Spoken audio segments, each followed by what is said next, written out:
ಇದು ಯಾವಾಗ ನಿಲ್ಲುತ್ತೋ ಗೊತ್ತಿಲ್ಲ. ಅವ್ರು ಕುರ್ಚಿ ಕೊಡೋಂಗಿಲ್ಲ, ಇವರು ಬಿಡೋಂಗಿಲ್ಲ. ಕುರ್ಚಿ ಕದನ ಮಾತ್ರ ಮುಂದುವರಿತಾ ಇರುತ್ತೆ. ನಾನೇ 5 ವರ್ಷ. ಹೈಕಮಾಂಡ್ ಯಾವಾಗ ಹೇಳುತ್ತೆ ಅವಾಗೆ ಫೈನಲ್ ಅಂತಾರೆ. ಬಿಜೆಪಿಯವರು ಬಿಡಂಗಿಲ್ಲ, ನಾವು ನಿಲ್ಲಲ್ಲ. ಅದೇ ಕತೆ. ಏನ್ ಮಾಡೋದು? ಹೈಕಮಾಂಡ್ ಹೇಳೋವರೆಗೂ ಕೂಡ ನಾನೇ ಸಿಎಂ ಅಂತ ಈಗ ಸಿದ್ದರಾಮಯ್ಯನವರು ವಿಧಾನಸಭೆಯಲ್ಲಿ ಸ್ಪಷ್ಟನೆ ಕೊಟ್ಟುಬಿಟ್ಟಿದ್ದಾರೆ. ಸಿಎಂ ಬದಲಾವಣೆ 5 ವರ್ಷ ಅಧಿಕಾರ ಬಗ್ಗೆ ಸದನದಲ್ಲಿ ಸ್ವಾರಸ್ಯಕರ ಚರ್ಚೆ ನಡೀತಂತೆ. ಈ ವೇಳೆ 140 ಶಾಸಕರು ನಮ್ಮೊಂದಿಗಿದ್ದು ವಿರೋಧ ಪಕ್ಷದವರು ಹುಳಿ ಹಿಂಡುವ ಅಗತ್ಯ ಇಲ್ಲ. 2023ರಂತೆ 2028ರಲ್ಲಿಯೂ ಕೂಡ ಕಾಂಗ್ರೆಸ್ ಅಧಿಕಾರಕ್ಕೆ ಬರುತ್ತೆ. ರಾಜ್ಯದಲ್ಲಿ ಬಿಜೆಪಿ ಹಿಂಬಾಗಿಲಿಂದ ಅಧಿಕಾರ ಪಡೀತೇ ಹೊರತು ಜನಾಶೀರ್ವಾದದಿಂದಲ್ಲ. ಬಿಜೆಪಿಯವರು ಸದಾ ವಿರೋಧ ಪಕ್ಷದ ಸ್ಥಾನದಲ್ಲಿಯೇ ಇರಲಿದ್ದಾರೆ ಅಂತ ಸಿಎಂ ಸಿದ್ದರಾಮಯ್ಯನವರ ಗುಡುಗು.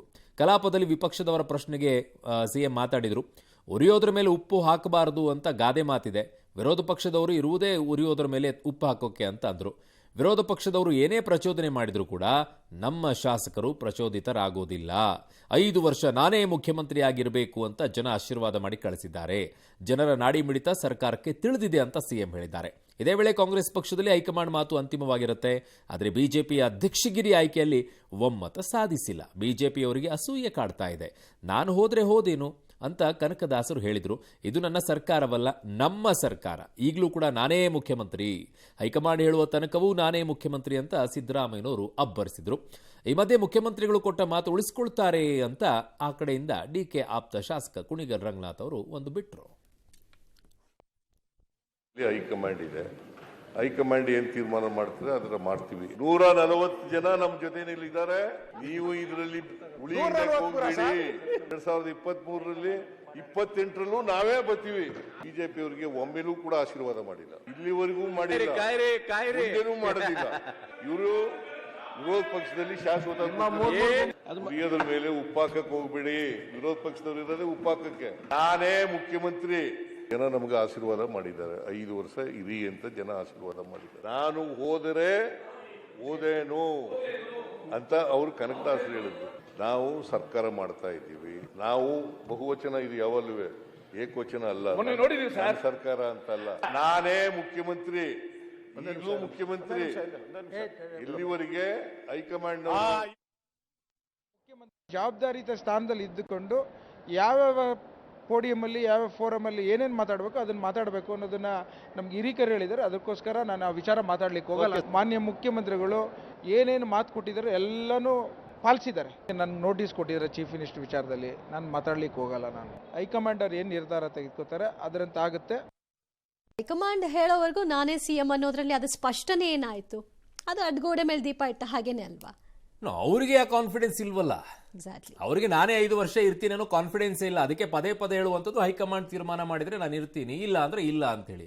ಕಾನ್ಫಿಡೆನ್ಸ್ ಮುಂಚಿನ ರೀತಿಯಲ್ಲಿ ಸಿದ್ದರಾಮಯ್ಯನವರ ಗಟ್ಟಿತನ ಇದ್ದಿದ್ರೆ ನಾನೇ ರೀ 5 ವರ್ಷ ಅನ್ನುವಂತ ಗಟ್ಟಿತನದಿಂದ ಹೇಳ್ತಾ ಇದ್ರು. ಬಟ್ ಇತ್ತೀಚೆಗೆ ಇಲ್ಲ, ಅದು ಇತ್ತೀಚೆಗೆ ಇಲ್ಲ, ಅದು ಕಡಿಮೆ ಆಗೋಗಿದೆ. ಯಾಕಂದ್ರೆ ಅಲ್ಲೇನೋ ಸ್ವಲ್ಪ ಬಿರುಕು ಬಿಟ್ಟಂಗೆ ಕಾಣಿಸ್ತಾ ಇದೆ. ಆ ಕಾನ್ಫಿಡೆನ್ಸ್ ಸಿದ್ದರಾಮಯ್ಯನವರಲ್ಲಿ ಮೊದಲಿನ ತರ ಕಾಣಿಸ್ತಾ ಇಲ್ಲ. ಬಟ್ ನಾನೇನ್ ಹೇಳೋದು, ನಿಮ್ಗೆ ಕುರ್ಚಿ ಕೊಡೋದು ಬಿಡೋದು ನಿಮಗ್ ಬಿಟ್ಟಿದ್ದು. ನೀವು ಅವ್ರಿಗೆ ಕೊಟ್ಟಾದ್ರೂ ಕೊಟ್ಕೊಳ್ಳಿ, ನೀವಾದ್ರೂ ಇಟ್ಕೊಳ್ಳಿ, ನಮಗೇನಾಗಬೇಕಾಗಿದೆ ಅದರಿಂದ. ಸಿಕ್ಕರೆ ಅವ್ರಿಗೆ ಸಿಗುತ್ತೆ, ರಾಜ್ಯದ ಜನತೆಗೆ ಏನು ಸಿಗಬೇಕಾಗಿದೆ? ರಾಜ್ಯದ ಮುಖ್ಯಮಂತ್ರಿ ಆಗಿರುವಂತಹ ಒಬ್ಬ ಸ್ಥಾನದಲ್ಲಿ ನಿಂತ್ಕೊಂಡಿರುವಂತಹ ಸಿದ್ದರಾಮಯ್ಯನವರು ರಾಜ್ಯದ ಜನತೆಗೆ ಏನು ಕೊಡಬೇಕಾಗಿದೆ ಆ ವಿಚಾರದಲ್ಲಿ ಯೋಚನೆಯನ್ನ ಮಾಡೋದನ್ನು ಕಲ್ತ್ಕೊಳ್ಳಿ. ಪದೇ ಪದೇ ನನ್ನ ಕುರ್ಚಿ ಹೈಕಮಾಂಡ್ ನಿರ್ಧಾರ ಮಾಡುತ್ತೆ. ಬನ್ರಿ ರಾಜ್ಯದ ಜನತೆ ವಿಚಾರದಲ್ಲಿ ಮಾತನಾಡೋಣ ಅಂತ ಹೇಳ್ರಿ ಒಂದು ಮಾತನ್ನ. ಅಲ್ಲ, ಈಗ ಬಿಜೆಪಿಗರು ಹಿಂಬಾಗಿಲ ರಾಜಕಾರಣ ಮಾಡ್ಕೊಂಡು ಅಧಿಕಾರಕ್ಕೆ ಬಂದ್ರು ಅಂದ್ರು. ಹೌದು, ಅದನ್ನೇ ಮಾಡ್ಕೊಂಡು ಅವ್ರು ಬಂದಿದ್ದು. ಬಟ್ ಇವರಿಗೆ ಡೈರೆಕ್ಟ್ ಆಗಿ ಕೊಟ್ಟಿದಾರಲ್ಲ ಮುಂಭಾಗಲಿಂದಾನೇ ಬರ್ಲಿಕ್ಕೆ. ಆದ್ರೆ ಇವ್ರು ಮಾಡ್ತಿರೋದೇನು? ಇವರ ಅಧಿಕಾರವನ್ನ ಸರಿಯಾಗಿ ನಿಭಾಯಿಸ್ತಾ ಇದ್ದಾರಾ? ಅದ್ರ ಬಗ್ಗೆ ಯಾರು ಯೋಚನೆ ಮಾಡ್ತಿಲ್ಲ. ಅವ್ರು ಬೇಡ ಅಂತಾನೆ ಕಿತ್ತಾಕಿದ್ರು. ಅವ್ರು ಹಿಂಬಾಗಿಲಿನಿಂದ ಬಂದಿದ್ದಕ್ಕೇನೆ ಕಿತ್ತಾಕಿದ್ರು. ಇವತ್ತು ಸದನದಲ್ಲಿ ಅದು ಆಯ್ತು. ನೀವೇ ಕಳಿಸ್ಕೊಟ್ಟಿದ್ದಕ್ಕೆ ನಾವು ಅಧಿಕಾರ ಮಾಡಿದ್ವಿ ಅಂತ. ಹೌದು, ನೀವೇ ಕಳಿಸ್ಕೊಟ್ಟಿದ್ರಿ ಅಂತ ಹೇಳಿದ್ರೆ ಸಿದ್ದರಾಮಯ್ಯ ಜಾಸ್ತಿ ವಿರೋಧನೂ ಮಾಡಲಿಲ್ಲ. ಆಮೇಲೆ 135 136 ಸ್ಥಾನಗಳನ್ನು ನಿಮಗೆ ಕೊಟ್ಟ ನಂತರವೂ ಕೂಡ ನಿಮಗೆ ಜವಾಬ್ದಾರಿ ಇಲ್ಲ ಅಂತಂದ್ರೆ ಏನಂತ ಹೇಳ್ಬೇಕು? ಬೇಜವಾಬ್ದಾರಿಯುತ ಸರ್ಕಾರ ಅಂತ ಕರಿಬೇಕಾ? ರಾಜ್ಯದಲ್ಲಿ ಏನಾಗ್ತಾ ಇದೆ ಅನ್ನುವಂಥದ್ದು ಒಬ್ಬರಾದ್ರೂ ಅದರ ಬಗ್ಗೆ ಯೋಚನೆ ಮಾಡ್ತೀರಾ? ಬರೀ ಮಾತೆತ್ತಿದ್ರೆ ಕುರ್ಚಿ ವಿಚಾರದಲ್ಲಿ ಕ್ಲಿಯರ್ ಆದ್ರೂ ಮಾಡ್ರಿ. ನಿಮ್ಮ ಹೈಕಮಾಂಡ್ಗೆ ಏನಾಗಿದೆ ಅಂತ, ಎಷ್ಟು ಅಂತ ಈ ಡ್ರಾಮಾ ನೋಡಬೇಕು? ಪ್ರತಿದಿನವೂ ಕೂಡ ಒಂದು ಧಾರಾವಾಹಿ ಎಪಿಸೋಡ್ ತರ ಆಗೋಗ್ಬಿಟ್ಟಿದೆಯಲ್ಲ ನಿಮ್ಮ ಕಥೆಯನ್ನ. ಅವ್ರು ನೋಡಿದ್ರೆ ಮಾತು ಕೊಟ್ಟದಂತೆ ನಡ್ಕೊಳ್ತಾರೆ ಅಂತ ಅವ್ರು ಆ ಕಡೆಯಿಂದ ಬಿಡ್ತಾ ಇರ್ತಾರೆ. ಹೈಕಮಾಂಡ್ ನಿರ್ಧಾರ ಮಾಡಿದ್ರೆ ನಾವು ಅಂತಾರೆ. ಆ ಹೈಕಮಾಂಡ್ ಅನ್ನೋದು ಎಲ್ಲಿದೆ? ಅದು ಆಮೇಲೆ ಇದೆಯಾ ಸೆಷನ್ ಹೈಕಮಾಂಡ್? ನಡೆಯೋವರೆಗೂ ಅಟ್ಲೀಸ್ಟ್ ಈ ವಿಷಯಕ್ಕೆ ಒಂದು ಬ್ರೇಕ್ ಬೀಳುತ್ತಾ ಅನ್ನೋ ನಿರೀಕ್ಷೆ ಇತ್ತು, ಅದು ಕೂಡ ಇಲ್ಲ. ಡೈಲಿ ಎಪಿಸೋಡ್ ತರ ಸೆಷನ್ ಅಲ್ಲೂ ಕೂಡ ಅದೇ ಚರ್ಚೆ. ಶುರು ಮಾಡಿದ್ದೆ ಅವರೇ ಅಲ್ವಾ, ಸಿದ್ದರಾಮಯ್ಯನವರ ಪುತ್ರ ಯತೀಂದ್ರ. ಅವ್ರ ಬಗ್ಗೆ ಒಂದಾದ್ರೂ ಮಾತನಾಡಿದಾರೆ ಸಿದ್ದರಾಮಯ್ಯನವರು? ಇಲ್ಲ. ಆಕ್ರೋಶ ಮಾತ್ರ ಬೇರೆಯವ್ರ ಮೇಲೆ ಬರುತ್ತೆ, ಬೇರೆ ವಿಚಾರದಲ್ಲಿ ಬರುತ್ತೆ, ಈ ವಿಚಾರದಲ್ಲಿ ಬರೋದಿಲ್ಲ. ಹಾಗಿದಾಗ ನೀವು ಹೇಳ್ತಾ ಇದ್ರಲ್ಲ, ಏನು ಉರಿಯೋ ಬೆಂಕಿಗೆ ಉಪ್ಪು ಸುರಿಯೋ ಕೆಲಸ? ಯಾರು ಅಂದ್ರೆ ಗಾಯ ಆಗಿದೆ ಅನ್ನೋದನ್ನ ಒಪ್ಕೋತಾ ಇದ್ದಾರೆ. ಯಾರು ಆಗಿದ್ದಾಗ ಉಪ್ಪು ಸುರಿದವರು? ಯತೀಂದ್ರ ಅವರಾ? ಯತೀಂದ್ರ ಅವರು ಅವರಲ್ವಾ? ಅವ್ರಿಗೆ ಹೇಳಲಿಲ್ಲ ಯಾಕೆ? ಉಳಿದವ್ರಿಗೆ ಯಾಕೆ ಹೇಳ್ತಾ ಇದ್ದೀರಾ? ಹೇಳಿ ನಿಮ್ಮ ಹೈಕಮಾಂಡ್ಗೆ, ಬೇಗ ಮಾಡಿ ಮುಗಿಸ್ರಿ, ನಮಗೆ ಸಾಕಾಗಿದೆಯಲ್ಲಿ ರಾಜ್ಯದಲ್ಲಿ ಜನ ಚೀತು ಅಂತ ಉಗಿತಾ ಇದ್ದಾರೆ ಅಂತ ಹೇಳಿ. ವೃದ್ಧಾಪ್ಯ ವೇತನದ ವಿಚಾರದಲ್ಲಿ ಒದ್ದಾಡ್ತಾ ಇದ್ದಾರೆ, ರಸ್ತೆಗಳ ವಿಚಾರದಲ್ಲಿ ಜನ ಒದ್ದಾಡ್ತಾ ಇದ್ದಾರೆ, ಕಂದಾಯದ ವಿಚಾರದಲ್ಲಿ ಒದ್ದಾಡ್ತಾ ಇದ್ದಾರೆ, ಬಸ್ಗಳ ವಿಚಾರದಲ್ಲಿ ತಲೆನೋವಾಗಿ ಹೋಗ್ಬಿಟ್ಟಿದೆ, ಅದರಲ್ಲೂ ಸಿಬ್ಬಂದಿಗಳ ವಿಚಾರದಲ್ಲಿ ತಲೆನೋವಾಗ್ಬಿಟ್ಟಿದೆ, ಶಿಕ್ಷಕರ ವಿಚಾರದಲ್ಲಿ ತಲೆನೋವಾಗಿದೆ, ಪೊಲೀಸರ ವಿಚಾರದಲ್ಲಿ ತಲೆನೋವಾಗಿದೆ. ಕೊಟ್ಟ ಗ್ಯಾರಂಟಿ ಎರಡ ನಿಮ್ಮ ಹಣೆ ಬರಗಳು. ಹೇಳಿದ್ರೆ ಮಾತೆತ್ತಿದ್ರೆ ನಿಮಗೆ ದ್ವೇಷ ಕಾರುವಂಥದ್ದು. ಏನ್ ನಿಮ್ಗೆ ದ್ವೇಷ? ಮಣ್ಣು ಮಾಡೋ ಕೆಲಸ ಮಾಡಿ ಅಂತಂದ್ರೆ ಉಳಿದಿದ್ದೆಲ್ಲ ಮಾಡ್ಕೊಂಡು ಕೂತಿದ್ದೀರಾ. ಬಟ್ ಇವತ್ತಿನ ಮುಖ್ಯಮಂತ್ರಿಗಳ ಇಡೀ ಸ್ಟೇಟ್ಮೆಂಟ್ ನ ಗಮನಿಸ್ತಾ ಇದ್ರೆ ಬಹಳಷ್ಟು ಜನಕ್ಕೆ ಒಂದು ಸಂದೇಶ ಇದ್ದ ಹಾಗೆ ಕಾಣಿಸ್ತಾ ಇದೆ ಅಲ್ವಾ? ಏನೇನ್ ಮೆಸೇಜ್ ಪಾಸ್ ಮಾಡಬೇಕು, ಯಾವ ಹಂತದಲ್ಲಿ, ಅದೆಲ್ಲವನ್ನೂ ಕೂಡ ರವಾನೆ ಮಾಡ್ತಿದ್ದ ಹಾಗೆ ಕಾಣಿಸ್ತಾ ಇತ್ತು. ಏನ್ ಸಂದೇಶ?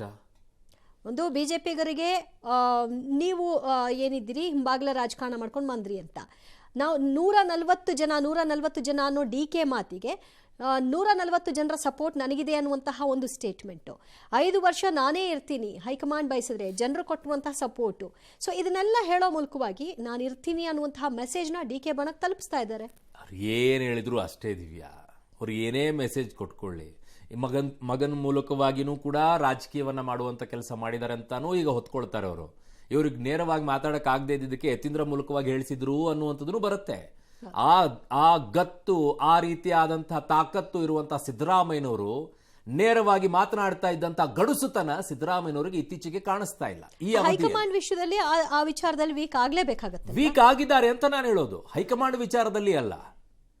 ಯಾವಾಗ ಜೋಡೆತ್ತುಗಳಾಗಿ ನಾವು ಅಧಿಕಾರಕ್ಕೆ ತಂದ್ವಿ ಅನ್ನುವಂತ ವಿಚಾರಗಳು ಬಂತು, ಯಾವಾಗ ಹೈಕಮಾಂಡ್ ಮುಂದೆ ಮಾತಾಡಿಕೊಂಡು ಬಂದ್ರು ಅನ್ನುವಂತ ವಿಚಾರ ಬಂತು, ಅವಾಗಿನಿಂದಲೂ ಕೂಡ ಸಿದ್ದರಾಮಯ್ಯನವರು ನನಗೆ ಇಲ್ಲಿ ಈ ರೀತಿಯಾದಂಥ ಶಕ್ತಿ ಇಲ್ಲ ಅನ್ನೋದಾಯ್ತು.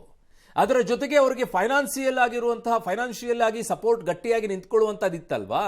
ಬಜೆಟ್ನ ವಿಚಾರದಲ್ಲಿ ಗ್ಯಾರಂಟಿಗಳನ್ನ ಹೈಕಮಾಂಡ್ ತಂದು ಹೇರಿದ ನಂತರ ಅವ್ರಿಗೆ ಇಷ್ಟ ಇರಲಿಲ್ಲ ಆಕ್ಚುಲಿ ಗ್ಯಾರಂಟಿಗಳದ್ದು.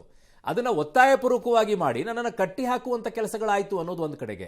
ಅದರ ಮಧ್ಯದಲ್ಲಿ ಈಗ ಕುರ್ಚಿಯನ್ನ ಬಿಟ್ಕೊಡುವಂತ ಸಂದರ್ಭ, ನಾನು ಏನ್ ಕಡದ ಗುಡ್ಡೆ ಹಾಕಿದೆ ಅನ್ನುವಂತ ಪ್ರಶ್ನೆ ಬಂದಾಗ ಏನ್ ಹೇಳ್ತಾರೆ ಉತ್ತರವನ್ನ? 2013ರಿಂದ 2018ರವರೆಗೂ ನಾನು ಇಂಥದ್ದು ಮಾಡಿದೆ ಅಂತ ಹೇಳ್ಕೊಳ್ಳೋಕಿತ್ತು ಅವರಿಗೆ. ಈಗ ಏನ್ ಮಾಡಿದೆ ಅಂದ್ರೆ, ಕೊಟ್ಟ ಮಾತಿನಂತೆ ಗ್ಯಾರಂಟಿಗಳನ್ನು ಕೊಟ್ಟೆ, ಮುಂದೆ ಸರಿಯಾಗಿ ನಿಭಾಯಿಸ್ತಾ ಇಲ್ವಲ್ಲ. ಚೆನ್ನಾಗಿದೆ ಇವ್ರ ಕಥೆಗಳು. ಜೀನಿ ಸ್ಲಿಮ್ ರೆಫರ್ ಮಾಡ್ಬೇಕಾದ್ರೆ ಕಾರಣ ಏನಂದ್ರೆ ವೇಟ್ ಲಾಸ್ ಸಲುವಾಗಿ ನನ್ ಬಾಳ ಜನ ಕೇಳಿದ್ರು. ಫಸ್ಟ್ ನಾನ್ ತಗೊಂಡು ನನಗೆ ರಿಸಲ್ಟ್ ಬಂದ್ಮೇಲೆ ಆಮೇಲೆ ನಾನು ಜೀನಿ ಸ್ಲಿಮ್ ಇನ್ನೊಬ್ಬರಿಗೆ ಪ್ರಿಪೇರ್ ಮಾಡಿದ್. ಸುಸ್ತಾಗೋದು ಕಡಿಮೆ ಆಯ್ತು, ವೀಕ್ನೆಸ್ ಅದು ಏನೂ ಇಲ್ಲ, ಪೂರಾ ಹೆಲ್ದಿ ಅದೇನೆ. ವೇಟ್ ಜಾಸ್ತಿ ಇರೋರಲ್ಲಿ ಏನೇ ಡೌಟ್ ಇಲ್ಲದೆ 100% ಬಳಸಬಹುದು. ಪ್ರತಿದಿನ ನಮ್ಮ ಜೀನಿ ಸ್ಲಿಮ್ ನ ಯೂಸ್ ಮಾಡಿ ಯಾವುದೇ ಸೈಡ್ ಎಫೆಕ್ಟ್ ಇಲ್ದಂಗೆ ನೀವು ಸಣ್ಣ ಆಗ್ತೀರಾ. ನಾವು ಗೃಹಲಕ್ಷ್ಮಿ ಕಂತಿನ ಹಣ ಬಿಡುಗಡೆ ವಿಚಾರವಾಗಿ ಸಚಿವೆ ಲಕ್ಷ್ಮಿ ಹೆಬ್ಬಾಳ್ಕರ್ ಸದನಕ್ಕೆ ತಪ್ಪು ಮಾಹಿತಿಯನ್ನ ಕೊಟ್ಟಿದ್ದಾರೆ ಅಂತ ಬಿಜೆಪಿಗರು ಮುಗಿಬಿದ್ದಿದ್ದಾರೆ. ಗೃಹಲಕ್ಷ್ಮಿ ಹಣ ಬಿಡುಗಡೆಯ ಅಧಿಕಾರಿಗಳಿಂದ ಮಾಹಿತಿ ಪಡೆದ ಸಚಿವೆ ಸಿಎಂ ಡಿಸಿಎಂ ಜೊತೆ ಚರ್ಚೆ ಕೂಡ ಮಾಡಿದ್ರು. ಇನ್ನು ಅಧಿವೇಶನದಲ್ಲಿ ಸಚಿವರು ಉತ್ತರ ಕೊಡ್ತೀನಿ ಅಂದಾಗ ಸ್ಪೀಕರ್ ಇವತ್ತು ಬೇಡ ಅಂತ ಹೇಳಿದ್ದಾರೆ. ಹೀಗಾಗಿ ಗೃಹಲಕ್ಷ್ಮಿ ಹಣದ ಬಗ್ಗೆ ಇವತ್ತು ಅಧಿವೇಶನದಲ್ಲಿ ಚರ್ಚೆ ಆಗಲಿಲ್ಲ. ಸರ್ಕಾರದ ವಿರುದ್ಧ ಬಿಜೆಪಿಗರು ಕಿಡಿಕಾರಿದ್ದಾರೆ. ಜಿಎಸ್ಟಿ ಕಡಿತದಿಂದ 1-2 ತಿಂಗಳು ಲೇಟ್ ಆದ್ರೆ ಏನೂ ಆಗಲ್ಲ ಅಂತ ಡಿಸಿಎಂ ಡಿಕೆ ಶಿವಕುಮಾರ್ ಹಾಗೂ ಗ್ಯಾರಂಟಿ ಅನುಷ್ಠಾನ ಸಮಿತಿ ಅಧ್ಯಕ್ಷರು ಸಮರ್ಥನೆ ಕೊಟ್ಟರು.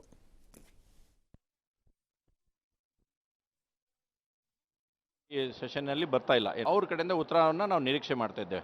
ಮಾನ್ಯ ಸ್ಪೀಕರ್ ಅವ್ರು ಹೇಳಿದ್ರು, ಈಗ ನಾನು ಶಾಸಕರನ್ನ ಮತ್ತು ಸಚಿವರನ್ನ ಕೂಡಿಸಿ ಮಾತಾಡ್ತೀನಿ ನಿಮ್ಮನ್ನ ಕರೆದು ಅನ್ನೋತಕ್ಕಂಥ ಮಾತನ್ನು ಹೇಳಿದಾರೆ. ಇದು ವಸ್ತುಸ್ಥಿತಿ ಕೊಟ್ಟರೆ ಚೆನ್ನಾಗಿರುತ್ತೆ, ಇಲ್ಲಾಂದ್ರೆ ಹಕ್ಕುಚ್ಯುತಿಗೆ ನಾನು ಮುಂದೆ ಹೋಗ್ತೇನೆ ಅಂತ ಹೇಳಿದಾಗ ಎರಡನೇ ಉತ್ತರವನ್ನು ಕೂಡ ಕೊಟ್ಟಿದ್ದಾರೆ.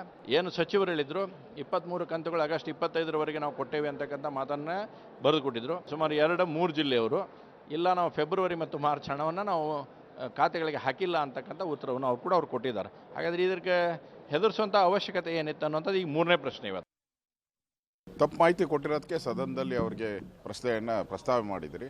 ಸ್ಪೀಕರ್ ಅವರು ಸೋಮವಾರ ಕೊಡ್ತೀನಿ ಅಂತ ಹೇಳಿದ್ದಾರೆ. ಮೋಸ ಮಾಡಿದ್ದಾರೆ. ಸುಮಾರು 5,000 ಕೋಟಿ ರೂಪಾಯಿ 2 ತಿಂಗಳು 2,500 5,000 ಕೋಟಿ ಮುಚ್ಚಿಟ್ಬಿಟ್ಟಿದ್ದಾರೆ. ಜನಗಳಿಗೆ ಕೊಡಬೇಕಾಗಿದ್ದ ದುಡ್ಡನ್ನು ಪಾಪರ್ ಔಟು ಫೈನಾನ್ಸಲ್ಲಿ ದುಡ್ಡಿಲ್ಲ, ಕೊಟ್ಟಿಲ್ಲ. ಅದನ್ನು ಬಯಲಿಗೆ ಎಳಿತಾ ಇದ್ದೀನಿ. ಸಚಿವರು ಸದನಕ್ಕೆ ತಪ್ಪು ಮಾಹಿತಿ ಕೊಟ್ಟಿದ್ದು. ಎರಡನೇದು ಗ್ಯಾರಂಟಿ ಹಣವನ್ನು ಲಪ್ಟಾಯಿಸಿರೋದು. ಯಾರು ಲಪ್ಟಾಯಿಸಿದ್ದಾರೆ, ಎಲ್ಲಿಗೆ ಹೋಗಿದೆ, ಅದು ಕೂಡ ಸಮಗ್ರ ತನಿಖೆ ಆಗಬೇಕು. ಹಿಂದೊಮ್ಮೆ ಕೇಂದ್ರದಲ್ಲಿ UPA ಇದ್ದಾಗ ಸಾಲ ಮನ್ನಾ ಮಾಡಿದರು. 72,000 ಕೋಟಿ ರೂಪಾಯಿ ರೈತರ ಸಾಲ ಮನ್ನಾ. 18,000 ಕೋಟಿ ರೂಪಾಯಿ ನಕಲಿ ಖಾತೆಗಳಿಗೆ ಹಣ ಹೋಗಿತ್ತು. ಒಂದು ದೊಡ್ಡ ಚರ್ಚೆ ಆಯಿತು ಆ ಸಂದರ್ಭದಲ್ಲಿ. ಇದು ಕೂಡ ಏನಾರು ಆ ರೀತಿ ಏನಾರು ಆಗಿದೆಯಾ? ಆ ರೀತಿ ಆಗದೇ ಇದ್ದರೆ ಯಾಕೆ ಎಲ್ಲೋಯ್ತು ಹಣ? ನಮ್ಮ ಗ್ಯಾರಂಟಿ ಯೋಜನೆ ನಮ್ಮ ಬದ್ಧತೆ ಇದೆ. ಟೈಮು ಕೆಲವು ಸಂದರ್ಭದಲ್ಲಿ ಈಗ ನಮಗೆ ಇದ್ದಕ್ಕಿದ್ದಂಗೆ GSTನ ಕಟ್ ಮಾಡಿಬಿಟ್ಟಿದ್ದಾರೆ. GST ಕಟ್ ಮಾಡಿಬಿಟ್ಟು ನಮಗೆ ಸುಮಾರು 15,000 ಕೋಟಿ ರೂಪಾಯಿ ನಮಗೆ ಲ್ಯಾಪ್ಸ್ ಆಗಿದೆ. ಕೆಲವು ವಿಚಾರದಲ್ಲಿ ಕೆಲವು ವಿಳಂಬ ಆಗ್ಬೋದು. ನಾವೇನು ಮಾತು ಕೊಟ್ಟಿದ್ದೀವಿ, 100 ಕೋಟಿ ರೂಪಾಯಿ ಕೊಟ್ಟಿದ್ದೀವಂತೆ, 1 ತಿಂಗಳು 2 ತಿಂಗಳು ಏನು ತೊಂದರೆ ಇಲ್ಲ. ಫಸ್ಟ್ BJP ಅವರು ಅವ್ರು ಮಾತು ಕೊಟ್ಟಿದ್ರಲ್ಲ ಬೇರೆ ರಾಜ್ಯಗಳಲ್ಲಿ, ಅದನ್ನು ಫಸ್ಟು ಬಿಡುಗಡೆ ಮಾಡಿಸ್ಲಿ ಅವರು. ಸೆಂಟ್ರಲ್ ಗೌರ್ಮೆಂಟ್ ದುಡ್ಡು ನಮ್ಮ ಮಾತು ಕೊಟ್ಟಿತ್ತು, ಏನಪ್ಪ ಅಂದ್ರೆ ನೀರಾವರಿಗೆ. ಇಲ್ಲ ಇವತ್ತವ್ರಿಗೆ ಹೇಳ್ಕೊಟ್ಟವ್ರೆ, ಮಾದಾಯಿಗೆ ಯಾಕೆ ಗಲಾಟೆ ಮಾಡ್ತಾ ಇಲ್ಲ? ನಮ್ಮ ಸರ್ಕಾರ ಬಂದ ಪ್ರಥಮ ಕ್ಯಾಬಿನೆಟ್ನಲ್ಲೇ 5 ಗ್ಯಾರಂಟಿಗಳನ್ನು ನಾವು ಜಾರಿ ತರ್ತೇವೆ ಅಂತ ಹೇಳಿದ್ದು ನಿಜ, ಮಾಡಿದ್ದು ನಿಜ. ಇಲ್ಲಿವರೆಗೂ ನಾವು ಕೊಡ್ತಾನೆ ಬಂದಿದ್ದೀವಿ. ಒಂದೊಂದ್ಸಾರಿ 2 ತಿಂಗಳು, ಒಂದೊಂದ್ಸಾರಿ ಚೇಂಜ್ ಆಗುತ್ತೆ, ಲೇಟ್ ಆಗುತ್ತೆ. ಬಿಟ್ಟರೆ ಯಾರೋ ಬೇರೆ ಬೇರೆ ವಿಷಯಕ್ಕೆ ಒಂದು ಸ್ವಲ್ಪ ಜನಕ್ಕೆ ತೊಂದರೆ ಆಗಿದೆ. ಯಾವುದು GST ಪೇಯರ್ ಇದ್ರೆ, IT ಪೇಯರ್ ಇದ್ರೆ, ಅಥವಾ ತಾತ್ಕಾಲಿಕವಾಗಿ ಏನೋ ಒಂದು ಪರ್ಚೇಸ್ ಮಾಡಿದಾಗ ಆ GST ಎಂಟ್ರಿ ಬಂದು ಮಿಸ್ಟೇಕ್ ಆಗಿದೆ. ಆ ಥರದ್ದು 1.5 ಲಕ್ಷ ಇತ್ತು, ಅದನ್ನು 59,000 ಕ್ಲಿಯರ್ ಮಾಡಿದ್ದೇವೆ. ಅದರಿಂದ ಈ ಸಾರಿ ಆಗಸ್ಟ್ವರೆಗೂ ಕೊಟ್ಟಿದ್ದೇವೆ. ಇವರು ಆರಂಭದಲ್ಲಿ ಹೇಳಿದ್ದು GST ಹಣದಿಂದ ನಾವು ಗ್ಯಾರಂಟಿ ಕೊಡ್ತೀವಿ ಅಂತ ಅಲ್ಲ. 40% ಏನಿದೆ ಅದನ್ನ ಕಡಿವಾಣ ಹಾಕಿದಾಗ ಅದರ ಏನು ಹಣ ಬರುತ್ತೆ ಅದನ್ನ ನಾವು ಗ್ಯಾರಂಟಿ ಕೊಡ್ತೀವಿ ಅಂತ. ಇವಾಗ ಅದನ್ನ ಹೇಗೆ ತಿರ್ಚ್ತಾ ಇದಾರೆ ನೋಡಿ. 40% ಎಲ್ಲೋಯ್ತು? 40% ಎಲ್ಲೋಯ್ತು? ಎಲ್ಲರಿಗೂ ಒಂದೊಂದು ಪರ್ಸೆಂಟ್ ಹೋಯ್ತಾ? ಆಗಿರುವಂತ 140ರಲ್ಲಿ 1% ಹೋಯ್ತಾ? ಅದನ್ನು ಹಂಚ್ಕೊಂಡ್ಬಿಟ್ರ? ಯಾರು ಎಲ್ಲೋಯ್ತಾ ಆಗಿದ್ದಾಗ 40%? ಹುಡುಕ್ಬೇಕಲ್ಲ, ಅದಕ್ಕೊಂದು ತನಿಖೆ ಆಗ್ಬೇಕಲ್ಲ. ಹಂಗಿದ್ದಾಗ ಆ 40% ಕೊಡೋ ರೀತಿಯಲ್ಲಿ ನೀವು ಮಾತನಾಡಿದಂಥವ್ರು ಅವತ್ತು ಹೋಗಿದ್ದು ಪುಂಗಿನ ಆಗಿದ್ದಾಗ ಐನೋ. ಈಗ ಅವರು ವೈಯಕ್ತಿಕವಾಗಿ ಒಂದಿಷ್ಟು ಸಮಸ್ಯೆಗಳನ್ನು ಎದುರಿಸ್ತಾ ಇದ್ದಾರೆ ಮಾರ್ಯ ಮಂತ್ರಿಗಳು, ಈ ಇಲಾಖೆಯದ್ದು. ಐನೋ ಇಟ್, ಅದನ್ನು ಸ್ವಲ್ಪ ಬದಿಗಿಡೋಣ. ಪರ್ಸನಲ್ ಲೈಫಲ್ಲಿ ಅವರು ಅನುಭವಿಸ್ತಾ ಇರುವಂಥದ್ದನ್ನು ಸ್ವಲ್ಪ ಬದಿಗಿಡೋಣ. ಆದರೆ ನೀವು ಆ ಇಲಾಖೆಯ ಮಂತ್ರಿಯಾಗಿದ್ದುಕೊಂಡು ಹೇಳಬೇಕಾಗಿರೋದನ್ನ ನೇರವಾಗಿ ಹೇಳಕ್ಕೆ ಏನು ಕಷ್ಟ ಆಗ್ತಾ ಇದೆ ಅಂತ ನನ್ನದು. ಇಷ್ಟು ತಿಂಗಳಾಯ್ತು, ಇಷ್ಟುಗಳನ್ನು ಕೊಟ್ಟಿದ್ದೀನಿ ನಾನು, ಇಷ್ಟು ದುಡ್ಡು ಹೋಗಿದೆ, ಕ್ಲಿಯರ್ ಆಗಿ ಹೇಳಕ್ ಏನಾಗಿದೆ? ನನಗಿರೋದಿದ್ರೆ ಕೆಲವು ಜಿಲ್ಲೆಯಲ್ಲಿ ಹಾಕಿದ್ದನ್ನೇ ಪೂರ್ತಿ ಕೊಟ್ಬಿಟ್ಟಿದೀವಿ ಅನ್ನೋ ರೀತಿಯಲ್ಲಿ ಬಿಂಬಿಸಕ್ ಹೋದ್ರೆ ಆಗ ಬರ್ದೇ ಇದ್ದಿದ್ದು ಕೂಡ ಅದು. ಇದರಲ್ಲಿ ಸಮಸ್ಯೆ ಏನಾಗ್ತಾ ಇದೆ ಅಂತ ನನಗನಿಸ್ತಾ ಇದೆ, ಅದನ್ನ ಹೇಳಕ್ ಹಿಂದೇಟ್ ಹಾಕ್ತಾ ಇದ್ದಾರಂತ. ಹೇಳಿದ್ರೆ ವಾಪಸ್ ತಿರುಗೇಟ್ ಬೀಳುತ್ತೆ ಅನ್ನೋ ಕಾರಣಕ್ಕೋಸ್ಕರ ಹೇಳ್ತಾ ಇಲ್ವಾ ಅಂತ. ಅಂದ್ರೆ ಹಣ ಕೊಡ್ತಾ ನೋ, BPL ಕಾರ್ಡ್ಗಳನ್ನ APL ಆಗಿ ಮಾಡ್ತಾ ಇದ್ದಾರೆ. ಅನೇಕ ಕಡೆಗಳಲ್ಲಿ BPL. ಈಗ ದುಡ್ಡು ಕೊಡ್ತಾ ಇರೋದು ಯಾವ ಆಧಾರದ ಮೇಲೆ? BPL ಆಧಾರದ ಮೇಲೆ. ಒಂದು BPL ಗೃಹಿಣಿಯರಿಗೆ ಮಾತ್ರ ಕೊಡ್ತಾ ಇದ್ದಾರೆ. BPL ಕಾರ್ಡ್ಗಳು APL ಕಾರ್ಡ್ ಕನ್ವರ್ಟ್ ಆಗ್ತಾ ಇದೆ. ಕೆಲವರಿಗೆ 2-3 ತಿಂಗಳಿಂದ ದುಡ್ಡು ಬಂದಿಲ್ಲ, ಕೆಲವರಿಗೆ 1 ತಿಂಗಳಿಂದ ದುಡ್ಡು ಬಂದಿಲ್ಲ, ಕೆಲವರಿಗೆ 3-4 ತಿಂಗಳಿಂದ ದುಡ್ಡು ಬಂದಿಲ್ಲ. ಕಾರಣ ನನಗನ್ಸುತ್ತೆ ಈ ವಿಚಾರದಲ್ಲಿ, ನಾನು ತಿಳ್ಕೊಂಡಿರುವಂಥ ಮಾಹಿತಿ, ಪಡ್ಕೊಂಡಿರುವಂಥ ಮಾಹಿತಿಗಳ ಪ್ರಕಾರ ಆಲ್ಮೋಸ್ಟ್ ಆಲ್ ನಮ್ಮ ರಾಜ್ಯದಲ್ಲಿ 1,20,000 ಜನರನ್ನ ಗೃಹಲಕ್ಷ್ಮಿಯಿಂದ ಕೈಬಿಟ್ಟಿದ್ದಾರೆ. ಎಷ್ಟು? 1,20,000 ಗೃಹಲಕ್ಷ್ಮಿಯಿಂದ ಕೈಬಿಟ್ಟಿದ್ದಾರೆ. ಅದರ ಫೇರ್ ಏನದರ ಅರ್ಥ? ಅವರು ಟ್ಯಾಕ್ಸ್ ಪೇಯರ್ಸ್ ಆಗಿದ್ದಾರೆ, BPL ಕಾರ್ಡಿಂದ APL ಕಾರ್ಡಿಗೆ ಹೋಗಿದ್ದಾರೆ. ಕೇಂದ್ರದಿಂದ ಬಂದಿರುವಂಥ ಮಾಹಿತಿಗಳ ಪ್ರಕಾರ 7.5 ಲಕ್ಷ BPL ಕಾರ್ಡ್ಗಳನ್ನು ತೆಗೆದು ಹಾಕಬೇಕು ನೀವು ಅವರನ್ನ ಅಂತ ಹೇಳಿದ್ದಾರೆ. ಬೆಂಗಳೂರಿನಲ್ಲಿ 80,000 BPL ಕಾರ್ಡ್ಗಳು APL ಕಾರ್ಡ್ ಆಗಬೇಕು ಅನ್ನುವಂಥದ್ದನ್ನ ಹೇಳಿದ್ದಾರೆ ಇರುವಂಥ ಮಾಹಿತಿಗಳ ಪ್ರಕಾರ. ಅದರಲ್ಲಿ ಈಗ ಆಲ್ಮೋಸ್ಟ್ ಆಲ್ ಹಲವರದ್ದು ಆಗ್ತಾ ಇದೆ.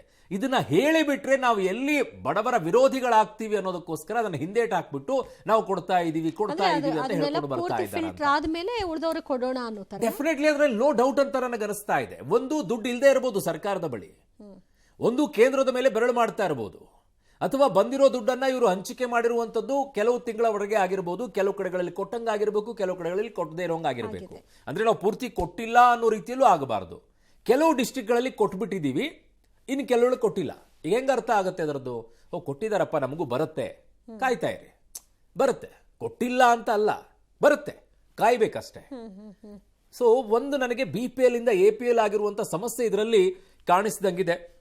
ನೋಡ, ಇದು ನಾಳೆ ಉತ್ತರ ಕೊಡ್ತಾರೆ ಅಂತ ಹೇಳಿದಾರಲ್ವ ಅವರು. ನಾಳೆ ಉತ್ತರ ಕೊಟ್ಟ ಮೇಲೆ ಕ್ಲಿಯರ್ ಆಗಿ ಗೊತ್ತಾಗುತ್ತೆ ಆ ವಿಚಾರದಲ್ಲಿ. ಇನ್ನು ದ್ವೇಷ ಭಾಷಣದ ವಿಚಾರ. ರಾಜ್ಯ ವಿಧಾನಸಭೆಯಲ್ಲಿ ದ್ವೇಷ ಭಾಷಣ ಮಸೂದೆಯನ್ನ ಮಂಡಿಸಿದ್ದಕ್ಕೆ ಬಿಜೆಪಿ ತೀವ್ರ ಆಕ್ರೋಶವನ್ನ ವ್ಯಕ್ತಪಡಿಸಿದೆ. ಎಂಎಲ್ಸಿ ಚಲುವಾದಿ ನಾರಾಯಣಸ್ವಾಮಿ ಅವರು ಮಾತಾಡಿ, ದ್ವೇಷ ಭಾಷಣ ಮಾಡುವವರ ವಿರುದ್ಧ ಕ್ರಮಕ್ಕೆ ಈಗಾಗಲೇ ಕಾನೂನಿದೆ. ಹೀಗಿದ್ರೂ ಕೂಡ ದ್ವೇಷ ಭಾಷಣಕ್ಕೆ ಮಸೂದೆಯನ್ನ ಈ ಸರ್ಕಾರ ಮಂಡಿಸಿದೆ. ದ್ವೇಷ ಭಾಷಣ ಮಸೂದೆ ಜಾರಿಯಾದರೆ ಕಾಂಗ್ರೆಸ್ ನಾಯಕರಿಗೆ ತೊಂದರೆ ಆಗತ್ತೆ. ಸಂಪುಟದ ಅರ್ಧದಷ್ಟು ಸಚಿವರೇ ಜೈಲಿಗೆ ಹೋಗಬೇಕಾಗತ್ತೆ ಅಂದಿದ್ದಾರೆ. ಆಗ್ಲಿ, ನಿಮಗೂ ಒಳ್ಳೇದಲ್ವಾ?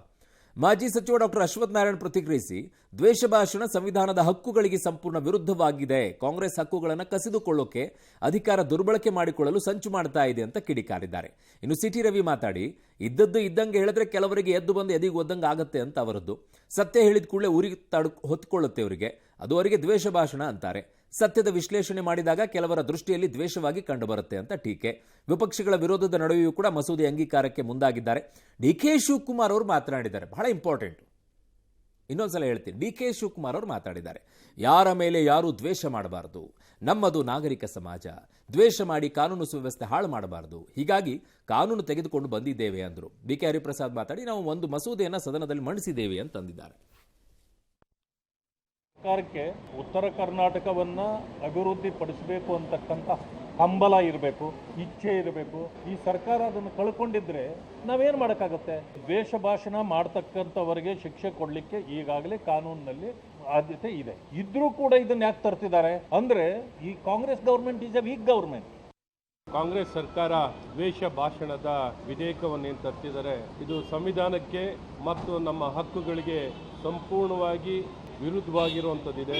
ಅಧಿಕಾರ ದುರ್ಬಳಕೆಯನ್ನು ಮಾಡಲಿಕ್ಕೆ ಈ ಕಾನೂನೇನು ತರ್ತಿದೆ, ಇದು ಊರ್ಜಿತವಾಗಲ್ಲ. ಸತ್ಯ ಹೇಳೋದು ದ್ವೇಷದ ಪರಿಧಿ ಒಳಗೆ ಬರುತ್ತಾ?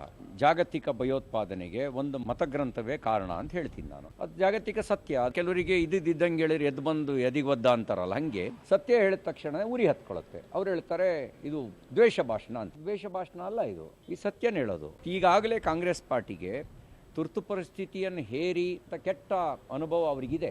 ಈ ಕಾಯ್ದೆಯನ್ನು ದುರುಪಯೋಗ ಪಡಿಸ್ಕೊಂಡು ತನ್ನನ್ನು ಟೀಕಿಸೋರ್ನೆಲ್ಲರೂ ಜೈಲಿಗೆ ಹಾಕುವಂತ ಸಂಚಿ ಇರಬಹುದು. ಯಾರೇ ಆಗಲಿ ನಿನ್ ಮೇಲಾಗಲಿ ದ್ವೇಷ ಮಾಡಬಾರ್ದು, ಯಾರ ಮೇಲೂ ದ್ವೇಷ ಮಾಡಬಾರ್ದು. ನಮ್ದೊಂದು ನಾಗರಿಕ ಸಮಾಜ, ಕಾನೂನು ಸುವ್ಯವಸ್ಥೆ ಹಾಳು ಮಾಡಬಾರ್ದು. ಆ ದೃಷ್ಟಿಯಿಂದ ಇವತ್ತು ಈ ಕಾನೂನನ್ನು ತೆಗೆದುಕೊಂಡು ಬಂದಿದ್ದೇವೆ. ರಾಜ್ಯಕ್ಕೆ ಒಳ್ಳೇದು, ಸಮಾಜಕ್ಕೆ ಒಳ್ಳೇದು. ದ್ವೇಷ ಭಾಷಣ ಸಮಾಜದ ಸ್ವಾಸ್ಥ್ಯವನ್ನು ಕಾಪಾಡೋದಕ್ಕಾಗಿ ಪ್ರಯತ್ನ, ಸಮಾಜದಲ್ಲಿ ಅಶಾಂತಿಯನ್ನು ಸೃಷ್ಟಿ ಮಾಡುವವರು, ದ್ವೇಷದ ಬೀಜ ಬಿತ್ತುವವರು, ಸಮಾಜಕ್ಕೆ ದ್ರೋಹ ಮಾಡುವವರು, ಇವರಿಗೆ ಎಚ್ಚರಿಕೆಯಾಗಿ ಕಾರಣಕ್ಕಾಗಿ ತಂದಿರುವಂಥ ಈ ಮಸೂದೆಯನ್ನು ಸಮಾಜದ ಸ್ವಾಸ್ಥ್ಯವನ್ನು ರಕ್ಷಣೆ ಮಾಡಬೇಕನ್ನೋರೆಲ್ಲರೂ ಒಪ್ಪಬೇಕು.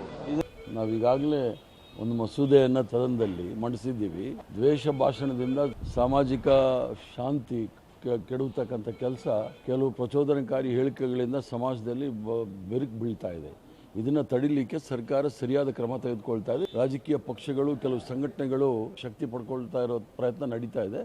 ಅದರ ವಿರುದ್ಧವಾಗಿ ಅದನ್ನು ತಡೆಗಟ್ಟಲಿಕ್ಕೋಸ್ಕರ ರ್ಯಾಲಿ, ಸಭೆ, ಸಮಾರಂಭಗಳಿಗೆ ಕಡ್ಡಾಯವಾಗಿ ಅನುಮತಿ ಪಡಿಬೇಕು ಅಂತ ತರೋದ್ರ ಹಿಂದಿನ ಉದ್ದೇಶ ಏನಿತ್ತು, ಇದಕ್ಕೂ ಅದೇ ರೀತಿಯ ಉದ್ದೇಶ ಇದ್ದ ಕಾಣಿಸ್ತಾ ಇದೆ ಸ್ಪಷ್ಟವಾಗಿ. ಮುಖ್ಯವಾಗಿ ದ್ವೇಷ ಅಂದ್ರೆ ಯಾವುದು? ದ್ವೇಷ ಅಂದ್ರೆ ಏನು? ಯಾವುದನ್ನ ದ್ವೇಷದಲ್ಲಿ ನೀವು ಕನ್ಸಿಡರ್ ಮಾಡ್ತೀರಾ? ಡಿಕೆ ಶಿವಕುಮಾರ್ ಅವರ ಬಣ ಸಿದ್ದರಾಮಯ್ಯನವರ ಮೇಲೆ ಹರಿಹಾಯ್ತಾ ಇರೋದು ದ್ವೇಷವೋ? ಸಿದ್ದರಾಮಯ್ಯನವರ ಬಣ ಡಿಕೆ ಶಿವಕುಮಾರ್ ಅವರ ಮೇಲೆ ಹರಿಹಾಯ್ತಾ ಇರುವಂಥದ್ದು ದ್ವೇಷವೋ? ಯಾವುದು ದ್ವೇಷ? ಮೊನ್ನೆ ಅಪಾರ್ಟ್ಮೆಂಟ್ನ ನಿವಾಸಿಗಳ ವಿಚಾರದಲ್ಲಿ ತಂಟೆಗೆ ಬಂದರೆ ಹುಷಾರ್, ಯಾರ ಜೊತೆಗೆ ಡೀಲ್ ಮಾಡ್ತೀರ, ಅದು ದ್ವೇಷವೋ? ನಾಳೆ ಓಟ್ ಹಾಕಿಲ್ಲ ನೀವು ಅಂತ ಹೇಳ್ಬಿಟ್ಟು ನಿಮ್ಮ ಏರಿಯಾಗಳಿಗೆ ನಾನು ನೀರು ಕೊಡೋದಿಲ್ಲ, ಕರೆಂಟ್ ಕೊಡೋದಿಲ್ಲ, ನೀವು ನಮ್ಗೆ ಓಟ್ ಹಾಕಿಲ್ಲ ಅಂತ ಹೇಳಿ ಆ ಏರಿಯಾಗಳಿಗೆ ಬರದೇ ಇರುವಂಥ ಶಾಸಕರು ಮಾಡುವಂಥದ್ದು ದ್ವೇಷವೋ? ಯಾವುದು ದ್ವೇಷ? ಹಾಗಿದಾಗ ಅಭಿವ್ಯಕ್ತಿ ಸ್ವಾತಂತ್ರ್ಯದಲ್ಲಿ ನೀವು ಮಾತಾಡೋಕ್ಕೆ ಅವಕಾಶ ಇಲ್ವಾ? ಯಾವುದನ್ನು ದ್ವೇಷ ಅಂತ ಕನ್ಸಿಡರ್ ಮಾಡ್ತೀರಾ? ರಾಜಕಾರಣಿಗಳಿಗೆ ಇದು ಅನ್ವಯ ಆಗೋದಿಲ್ವಾ? ಜನಸಾಮಾನ್ಯರಿಗೆ ಮಾತ್ರ ಆಗುತ್ತಾ? ನಿಮ್ಮನ್ನು ಹೊರತುಪಡಿಸಿ ಆಗುತ್ತಾ? ನಿಮ್ಮನ್ನು ಮಾತ್ರ ಯಾರೂ ಏನು ಮುಟ್ಟೋ ಹಾಗಿಲ್ಲ, ನೀವೇನು ಬೇಕಾದರೂ ಮಾತನಾಡಬಹುದು. ಜನಸಾಮಾನ್ಯರು, ಮಾಧ್ಯಮಗಳು, ಇನ್ನುಳಿದಂಥ ಜಾಗಗಳಲ್ಲಿ ನಿಂತ್ಕೊಂಡು ಯಾರಾದರೂ ಮಾತನಾಡಿದರೆ ಅದು ದ್ವೇಷವಾಗಿ ಕಣ್ಣಿಗೆ ಕಾಣಿಸುತ್ತೆ. ಸಂಘಟನೆಗಳು, ನೀವು ಮಾತನಾಡಿದರೆ ಅಲ್ಲ, ನೀವು ಆವಾಜ್ ಹಾಕಿದರೆ ಹುಷಾರ್, ಎಚ್ಚರಿಕೆ, ಯಾರ ಜೊತೆಗೆ ಡೀಲ್ ಮಾಡ್ತೀರಿ, ಇದು ಅಲ್ಲ. ನೀವು ಓಟ್ ಹಾಕಿಲ್ಲ, ನಿಮ್ಮ ಮೇರಕ್ಕೆ ನಾನು ಬರಲ್ಲ ಅನ್ನುವಂಥದ್ದು ದ್ವೇಷ. ಯಾವುದು ದ್ವೇಷ? ಈ ಬಗ್ಗೆ ಮೊದಲು ಕ್ಲಾರಿಫಿಕೇಶನ್ ಅನ್ನು ಕೊಡಬೇಕು ರಾಜ್ಯ ಸರ್ಕಾರ. ನಾಳೆ ಈ ಪ್ರಶ್ನೆ ಬರುತ್ತೆ. ಹಲವು ರೀತಿಯಾಗಿ ನಿಮಗೆ ರಿವರ್ಸ್ ಆಗಿ ಕೇಳಕ್ಕೆ ಶುರು ಮಾಡ್ತಾರೆ. ಅವಾಗ ರಾಜ್ಯ ಸರ್ಕಾರಗಳು ಉತ್ತರ ಕೊಟ್ಟಾಗ ನೋಡೋಣ ಏನು ಅಂತ ಹೇಳಿ. ನಿಮ್ಮನ್ನು ಇದಕ್ಕೆ ಸೇರಿಸ್ಕೊಳ್ಳಿ ಫಸ್ಟ್. ಏನೋ ರೈತರಿಗೆ ಕೊಡಬೇಕಿದ್ದ ಯೂರಿಯಾ ಅಕ್ರಮವಾಗಿ ಶೇಖರಿಸಿಡಲಾಗಿದೆ. ಗೋಡೌನ್ ಮೇಲೆ ದಾಳಿ ನಡೆಸಿರುವಂತಹ DRI 190 ಟನ್ ಯೂರಿಯಾ ವಶಪಡಿಸಿಕೊಂಡಿದೆ. ಬೆಂಗಳೂರು ಉತ್ತರದ ಅಡಕಮಾರನಹಳ್ಳಿಯ ಗೋಡೌನ್ನೊಂದರಲ್ಲಿ ಕೇರಳ ರಾಜ್ಯದಿಂದ ಯೂರಿಯಾವನ್ನು ತಂದು ಶೇಖರಣೆ ಮಾಡಲಾಗಿತ್ತು. ಇಲ್ಲಿಂದಲೇ ತಮಿಳುನಾಡಿಗೆ ಅಕ್ರಮವಾಗಿ ಸಬ್ಸಿಡಿ ದರದಲ್ಲಿ ನೀಡಬೇಕಿದ್ದಂತಹ ಯೂರಿಯಾವನ್ನು 2,000 ರೂಪಾಯಿಗೆ ಮಾರಾಟ ಮಾಡಲಾಗ್ತಿತ್ತು. PM ಸಬ್ಸಿಡಿ ಯೂರಿಯಾವನ್ನು ರಾಜ್ಯ ಕೃಷಿ ಇಲಾಖೆಗೆ ವರ್ಗಾವಣೆ ಮಾಡಿರ್ತಾರೆ. ಅದನ್ನು ಕೃಷಿ ಇಲಾಖೆ ಮೂಲಕ ಜನರಿಗೆ ಮಾರಾಟ ಮಾಡಬೇಕು. ಆದರೆ ಕಾಳಸಂತೆಯಲ್ಲಿ ಮಾರಾಟ ಮಾಡಲು ಯತ್ನ ನಡೆದಿದೆ. ಸದ್ಯ ರಾಜ್ಯದ ಪಾಲನ್ನ ತಮಿಳುನಾಡಿಗೆ ಮಾರಾಟ ಮಾಡ್ತಾ ಇದ್ದಂತಹ ದಂಧೆ ಬೆನ್ನತ್ತಿರುವಂತಹ DRI ಗೋಡೌನ್ನ ಮಾಲೀಕರನ್ನ ವಶಕ್ಕೆ ಪಡೆದು ವಿಚಾರಣೆ ನಡೆಸ್ತಾ ಇದೆ. ಈ ಬಗ್ಗೆ ಪಬ್ಲಿಕ್ ಟಿವಿ ವರದಿ ಬೆನ್ನಲ್ಲೇ ಕೃಷಿ ಮಂತ್ರಿ ಪ್ರತಿಕ್ರಿಯೆ ಕೊಟ್ಟರು. ಇದು ಕೇರಳ ರಾಜ್ಯದಿಂದ ಬಂದಿರುವಂತಹ ಯೂರಿಯಾ ತಮಿಳುನಾಡಿಗೆ ಅಕ್ರಮವಾಗಿ ಮಾರಾಟ ಮಾಡಲಾಗ್ತಾ ಇತ್ತು. ಕೇಂದ್ರದ ಅಧಿಕಾರಿಗಳ ಜೊತೆ ರಾಜ್ಯದ ಅಧಿಕಾರಿಗಳು ಸೇರಿ ಜಂಟಿ ಕಾರ್ಯಾಚರಣೆಯನ್ನು ನಡೆಸಿದ್ದಾರೆ. ಇದರಲ್ಲಿ ಅಧಿಕಾರಿಗಳು ಶಾಮೀಲಾಗಿದ್ರೆ ಕ್ರಮ ಕೈಗೊಳ್ಳುವುದಾಗಿ ತಿಳಿಸಿದ್ದಾರೆ. ಇತ್ತ ಕಾಳಸಂತೆಯಲ್ಲಿ ಯೂರಿಯಾ ಮಾರಾಟವಾಗ್ತಿರೋದಕ್ಕೆ ಬಿಜೆಪಿ ನಾಯಕರು ಕೂಡ ಆಕ್ರೋಶವನ್ನು ಹೊರಹಾಕಿದ್ರು. ರಾಜ್ಯ ಸರ್ಕಾರದ ವಿರುದ್ಧ ಹರಿಹಾಯ್ದರು. ಸರ್ಕಾರ ಅಲ್ಲ ಹಿಡಿದಿರೋದು, ರಾಜ್ಯದ ವಿಜಿಲೆನ್ಸು ಕೇಂದ್ರದ ವಿಜಿಲೆನ್ಸು ಎರಡೂ ಜಂಟಿಯಾಗಿ ಆಪರೇಟ್ ಮಾಡಿರ್ತಕ್ಕಂಥದ್ದು.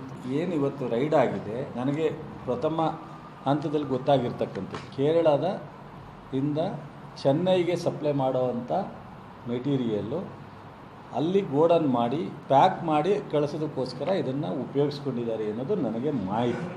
ರಾಜ್ಯ ಸರ್ಕಾರ ಕೃಷಿ ಇಲಾಖೆ ಮುಖಾಂತರ ರೈತರಿಗೆ ಕಡಿಮೆ ದರದಲ್ಲಿ ಸುಮಾರು 280-290 ರೂಪಾಯಿಗೆ ಕೊಡಬೇಕಾಗಿತ್ತು. ಯಾವ ಅಧಿಕಾರಿಗಳು ಇನ್ವಾಲ್ವ್ ಆಗಿದ್ದಾರೋ ಗೊತ್ತಿಲ್ಲ. ರಾಜ್ಯ ಸರ್ಕಾರದ್ದು 2,000 ರೂಪಾಯಿಗೆ ಮಾರ್ತಾ ಇದ್ದಾರೆ. ರಾಜ್ಯ ಸರ್ಕಾರದ ಕೇರ್ಲೆಸ್ ಇಂದ ಇವತ್ತು ಕೃಷಿ ಇಲಾಖೆ ನೆಗ್ಲಿಜಿಯನ್ಸ್ ಇಂದ ಇವತ್ತು ಲಕ್ಷಾಂತರ kg ಯೂರಿಯಾ ಕಾಳಸಂತೆಗೆ ಹೋಗಿರೋದು.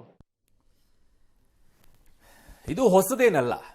ಯೂರಿಯಾ ಈ ವಿಚಾರದಲ್ಲಿ ಅದನ್ನ ತಗೊಂಡು ಬಂದು ಕಾಳಸಂತೆಯಲ್ಲಿ ಮಾಡಿ ಅದನ್ನ ಮಾರಾಟ ಮಾಡುವಂಥದ್ದು ಹೊಸದಲ್ಲ. ಹಿಂದೆಯೂ ಕೂಡ ರೇಡ್ಗಳು ಆಗಿದ್ದಾವೆ, ಅನೇಕ ಕಡೆಗಳಲ್ಲಿ ಹಿಡಿದಿದ್ದಾರೆ. ಕೇವಲ ಇದೆಷ್ಟೇ ಅಲ್ಲ, ಕಾಳುಗಳನ್ನು ಕೂಡ ಇದೆ, ಅವುಗಳನ್ನು ಕೂಡ ಇದೇ ರೀತಿಯಾಗಿ ಮಾಡೋದು. ಬೀಜಗಳ ವಿಚಾರದಲ್ಲೂ ಕೂಡ ಇದೇ ರೀತಿ ಆಗೋದು, ಗೊಬ್ಬರದ ವಿಚಾರದಲ್ಲೂ ಕೂಡ ಇದೇ ಆಗೋದು. ಏನಾಗುತ್ತೆ, ರಾಜ್ಯದಿಂದ ಎಷ್ಟು ಬೇಕು ಅನ್ನುವಂಥದ್ದು ಒಂದು ಹೋಗುತ್ತೆ. ನನಗೆ ಮುಂಗಾರಲ್ಲಿ ಎಷ್ಟು ಬೇಕು, ಹಿಂಗಾರಲ್ಲಿ ಎಷ್ಟು ಬೇಕು ಅಂತ ಕೇಳ್ತಾರೆ. ಈ ತಿಂಗಳಲ್ಲಿ ಇಷ್ಟು ಬೇಕು, ಇಷ್ಟು ಬೇಕಾಗುತ್ತೆ ಅಂತ ಹೇಳ್ತಾರೆ.